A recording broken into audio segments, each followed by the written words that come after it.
Welcome to the Killer Innovation Show, the longest continuously produced podcast in history. Each week, Phil McKinney brings you the insights and strategies to amplify your creativity and innovation skills. Here's your host, Phil McKinney. Are you ready to unleash your full creative potential and take your innovation skills to new heights? Don't settle for average when you can be extraordinary. Today, I'm launching a new series on mastering creative thinking skills that will share the techniques that I've used and I've learned through hard lessons to help you become a better problem solver and, more importantly, and just as important, an idea generator. Now remember, creativity is not limited to the selected few. I don't have a unique skill set. It's a skill anybody can learn and practice and hone over time. But you just need to have kind of the inside look on what skills to focus on. So imagine having a toolkit so powerful, it transforms every challenge, every problem you come across into an opportunity for innovation. From breaking down complex problems with systems thinking to sparking your motivation with inspirational thinking, we will dive deep into the skills that will make you more creative and dramatically increase your effectiveness. This week is the start of a series in which I will introduce you to the 5 creative thinking skills. Future episodes will explore each of these skills, including background, steps, application, and examples. So buckle up, get ready, and level up your creative thinking game. Remember to subscribe so you don't miss out on any of the upcoming episodes. Let's get started.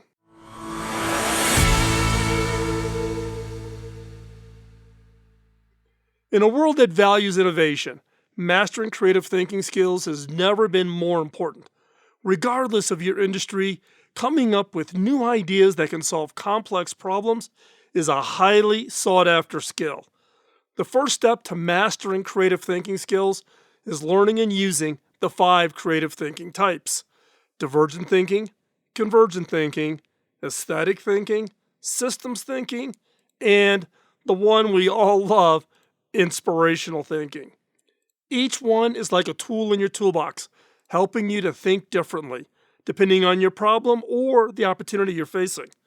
While each of these skills warrants its own episode, in today's episode, we will briefly examine each of the skills and its importance in the creative thinking process. Future episodes will delve deeper into each skill, providing examples and strategies for developing and applying them in your workday and in your day-to-day life. So let's jump in. First up, divergent thinking. Divergent thinking at its core is the capability to generate multiple solutions, multiple ideas to solve a problem, exploring as many avenues as possible. This thinking style is characterized by its open-ended and exploratory approach, pushing the boundaries of traditional solutions to find innovative outcomes, innovative ideas. It's akin to casting a wide net when fishing for ideas, where quantity is prioritized with the mindset that there has to be a few gems worth refining among the big pile of ideas that are generated during divergent thinking. The optimal time to employ divergent thinking is at the onset of problem solving. Before any attempt to narrow down solutions, it's crucial to explore all the potential ideas. Starting with an open mind and a wide perspective, help maps out the problem's landscape and identify avenues that may not be immediately obvious if you were trying to make a snap decision. The common misuse of divergent thinking occurs when individuals or teams fail to transition from this broad exploration to focused refinement, using convergent thinking, where the focus shifts from ideation to evaluation and selection.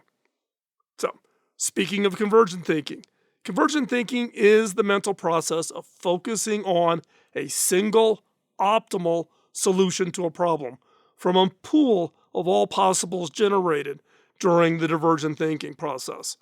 This thinking style involves logical reasoning, critical analysis, and application of existing knowledge and rules to arrive at a definitive answer. It hinges on the ability to evaluate options, make decisions, and apply a systematic approach to problem solving.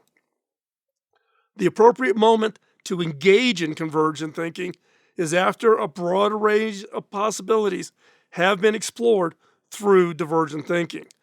At this stage, the focus shifts from generating ideas to evaluating and selecting the most viable one. Key is the selection criteria that will be applied to this pool of ideas.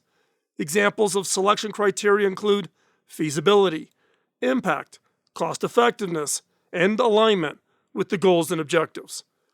Many people make the mistake of using convergent thinking too early in the problem solving process.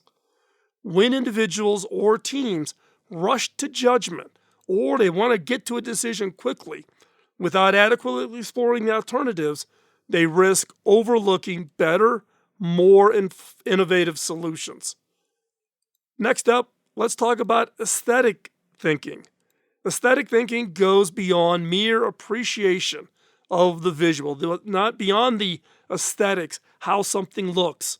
It involves a holistic perception of aesthetics, recognizing that there's a harmony between the form, what it looks like, and the function. The application of aesthetic thinking is particularly important in areas where user experience is paramount. This includes, but is not limited to, product design, architecture, digital interfaces, and art. It should be engaged when the goal is to elicit a positive emotional response or create a product that stands out not just for its basic functionality, but also for its ability to connect with its audience on an emotional and sensory level. Aesthetics thinking drives innovation by challenging creators to consider usability, desirability, beauty as integral components of the innovation process. Now, I've seen this happen many times. The misuse or incorrect application of aesthetic thinking often occurs when design and appearance becomes the priority at the expense of functionality and the practicality of building it.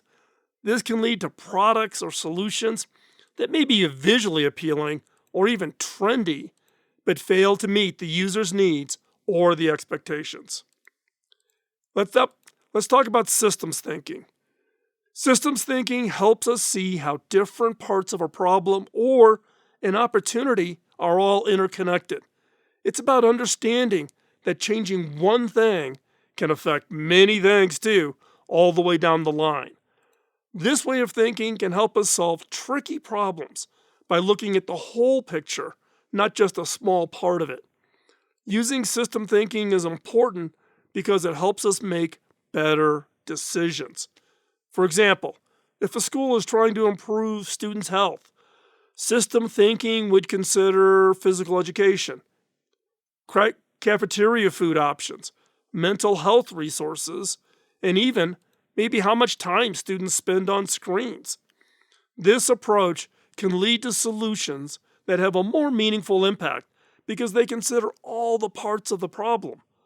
The most common mistake made with analytical thinking occurs when individuals or teams focus too narrowly on parts of a complex problem while neglecting the broader interconnectedness. This results in incomplete or ineffective solutions that fail to address the root causes of the issue. And last up, inspirational thinking.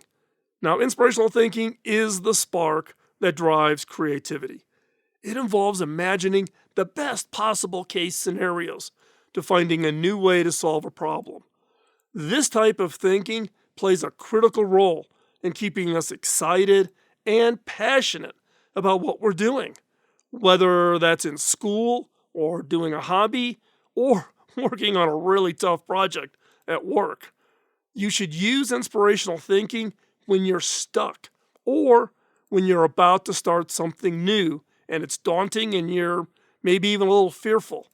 It's that push you need to get creative and to believe in yourself, especially when things seem impossible.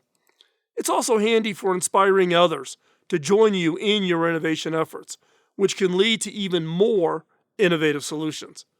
However, inspirational thinking can be misused when individuals or teams rely solely on inspiration without putting in the actual work to make their dreams a reality. Or they get so carried away with big thinking, big ideas, that they forget about the practical steps needed to achieve their goals. So, what's coming up next? Future episodes will focus on one creative thinking skill at a time, providing tips on how to cultivate and using these skills effectively. Now, with practice, you can learn to use the right creative thinking skills at the right time, in the right way, to overcome the challenges, generate new ideas, and drive innovation. So, subscribe so you don't miss out on the upcoming episodes. And in the meantime, start incorporating these thinking skills into your problem solving and decision making processes.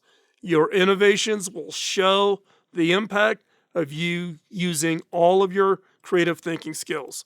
And the more you use them, the stronger they will become, and the more successful you will be in finding innovative solutions. Talk to you in the next episode. Bye-bye.